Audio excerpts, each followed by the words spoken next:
मिथिबाय ओंखायनोथ' नों जुदि इमान मोजांबा इमान जुदि बुजिदोंबा मानिफ्राय मा घटना जादो सोंनांगौमोन मिथिबाय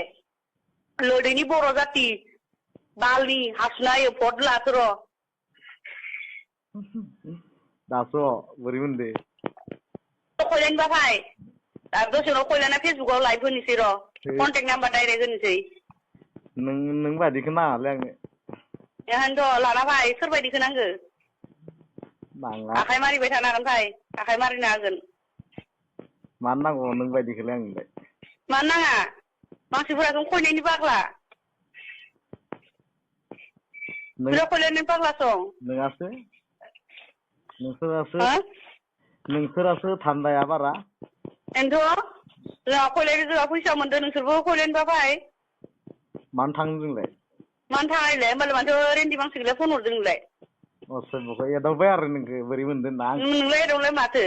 आरो जुदि मानदोबा फै डाइरेक्ट फैसा लानानै खयलाय फै आंथ' नोंखौ खयलायनो माना होआखैना नोंखौथ' आङो एख' बुङाखैमोन नोंखौथ' एख' मा खालाम बुङाखै नोंलाय मा बुङाखै बोरै मोनदों माबादो हौवा नाङो माबा नांगो मा सिफा बाथ्रा बुंनाय जादोंलाय लोरि बेगर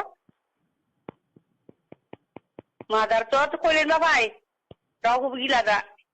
डाइरेक्ट फाथिनांगोन फै अनलि फैसाल' लाना फै दा फेसबुकाव नायनो हागोन र' नोंनि बायनायखौलाय मानो नांगोन नों मिथिबाय नोंसोरनो माने बर'नि फिसानो ओरैनो जाहोनांगौ ओरैनो जाहोबा मोजां नामा मा ओरैनो जाहोनो नों मानो गारना थांनांगोन लोदै बेगर बर'नि फिसा लोदै एख' खालाम गैखाया बर'नि लोदैया मुस्लिमदो र' थांनि नोंलाय मुस्लिमदो थांनि र' गारि ड्राइभरदो थांबानो जाबाय आरो खयलायना दा नायनि र' नायबाय थानो हागोन र' सोरनि सिफाया माबायदि सोरनि लोदैया माबायदि नायबाय थानो हागोन होबानो जाबाय एबार नायगोन दिसुन नायगोन दे नायबाय था आरो सोरबा कास्टमार दंबा थिनहरबानो जाबाय नों बायदि बुरै गोथौसो सिफायाथ' थिगैनो दंना सिफायाथ' खया जायाखैना सिफायाथ' थिगैनो दङ ना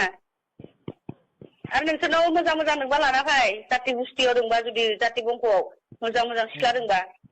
आं लिडार जागोन फै नोंसानि जाति बंख'सो दङ लाजिनो रोङि नोंसोरनाव जाति बंख' नोंसोरनाव जुदि